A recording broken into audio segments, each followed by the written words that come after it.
یہ کبھی شین میں سے میم نکالتے ہیں، کبھی نون میں سے شین نکالتے ہیں.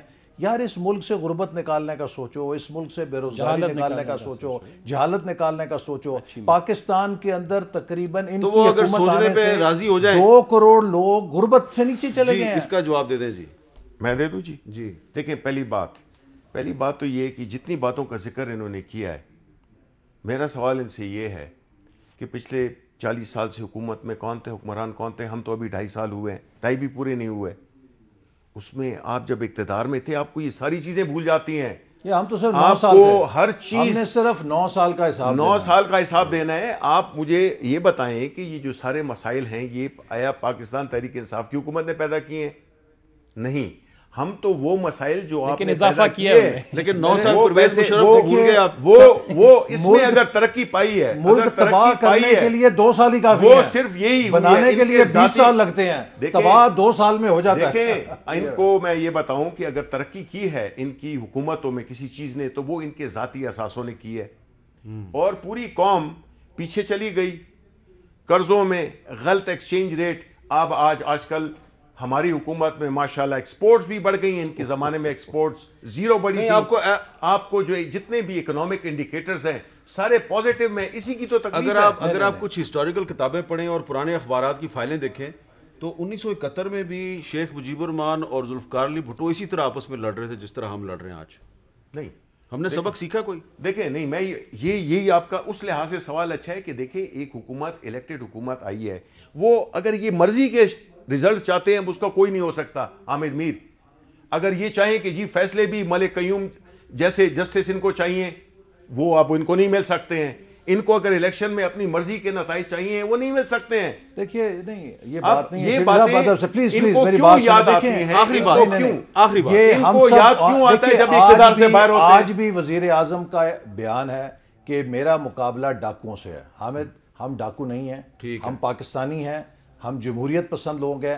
ہم اگر اس سے زیادہ نہیں تو اس سے کم آنریبل نہیں ہے جو عمران خان خود کو سمجھتا ہے. لیکن جس شخص کے دماغ میں یہ خناس ہو کہ اس کے علاوہ ہر شخص ڈاکو اور غدار ہے، وہ پولرائزنگ فگر ہے، وہ پاکستان کو لے کے نہیں چل سکتا. بہت بہت شکریہ آپ تینوں کا، بہت بہت شکریہ. اور آج 16 دسمبر ہے اور 16 دن ہمیں یہ ایک اپنی تاریخ سے سبق سیکھتے ہوئے یہ اس چیز کو ریلائز کرنا چاہیے کہ ایک دوسرے کو غدار کہنے اور ڈاکو کہنے سے پاکستان آگے نہیں جائے گا، پاکستان پیچھے جائے گا. اجازت دیجیے، اللہ حافظ.